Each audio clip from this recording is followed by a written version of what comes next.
Imagine walking into the most scandalous wedding night in history. The year is 1502. The Vatican's marble halls echo with whispers of conspiracy, and the smell of expensive wine mingles with something far more sinister: the hunger for absolute power. Tonight, a wedding is about to become a nightmare. But this isn't just any bride. This is Lucretia Borgia, daughter of the most corrupt pope in history, sister to a murderous prince, and survivor of 2 destroyed marriages.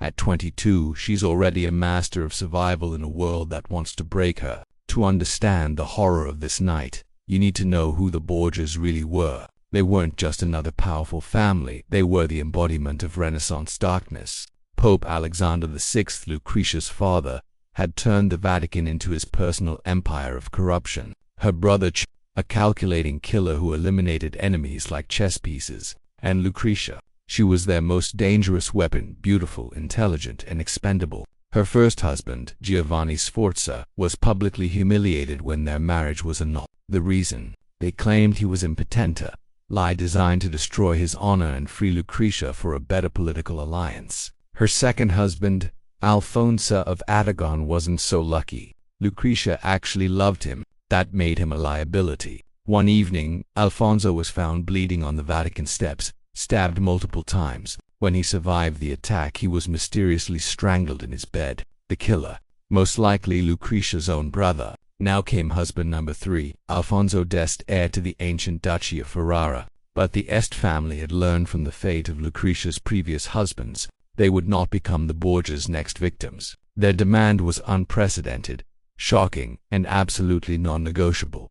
The marriage consummation must be witnessed, not privately, not symbolically, but literally watched by official witnesses to ensure no future annulment could destroy their alliance. What happened next became legendary across Europe for all the wrong reasons. After hours of feast and celebration, Lucretia was led not to a private bridal chamber but to a carefully staged bedroom. Heavy curtains were positioned just so, not for privacy, but for the perfect viewing angle. The witnesses took their positions. Este family envoys, papal clerics, and notaries with their quills ready. They would document everything, every movement, every sound, every proof that this marriage was real and binding. In the flickering candlelight, Lucretia faced the ultimate humiliation. Her most intimate moment had become a political performance, her body reduced to a legal document that needed signing. But here's what those witnesses didn't expect. They weren't just watching the degradation of Lucretia Borgia. They were witnessing her transformation into something far more dangerous. The woman who emerged from that humiliating spectacle was no longer the Pope's pawn. She had learned the most crucial lesson of all: shame can be transformed into strength, and humiliation into leverage. Lucretia arrived in Ferrara carrying an undeniable truth: her marriage was legitimate, witnessed, and unbreakable. No one could ever question it. No one could ever annul it. She had survived the ultimate test and now possessed something more valuable than gold: absolute security. What happened next proves that Lucretia Borgia was far more than a victim. She began orchestrating her own renaissance. She didn't hide from the whispers, she drowned them out with brilliance. Her salons became the intellectual center of Italy, where philosophers debated and poets competed for her attention. She commissioned masterpieces, funded convents, and slowly, methodically, rewrote her own story.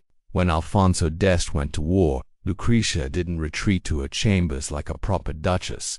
She ruled Ferrara with an iron fist wrapped in silk gloves, making decisions that kept the duchy prosperous and powerful. The people who once whispered about her scandals began calling her the Good Duchess. The woman who had been humiliated on her wedding night had transformed herself into one of the most respected rulers of the Renaissance.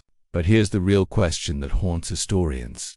Was this transformation survival, or had it always been her plan? Did Lucretia Borgia simply endure that night of shame, or did she orchestrate her own rise to power from the very beginning? Her letters reveal nothing. Her smiles hide everything. She took her secrets to the grave. One thing is certain: the wedding bed designed to cage her became the foundation of her empire. The night meant to break her spirit forged her into something unbreakable.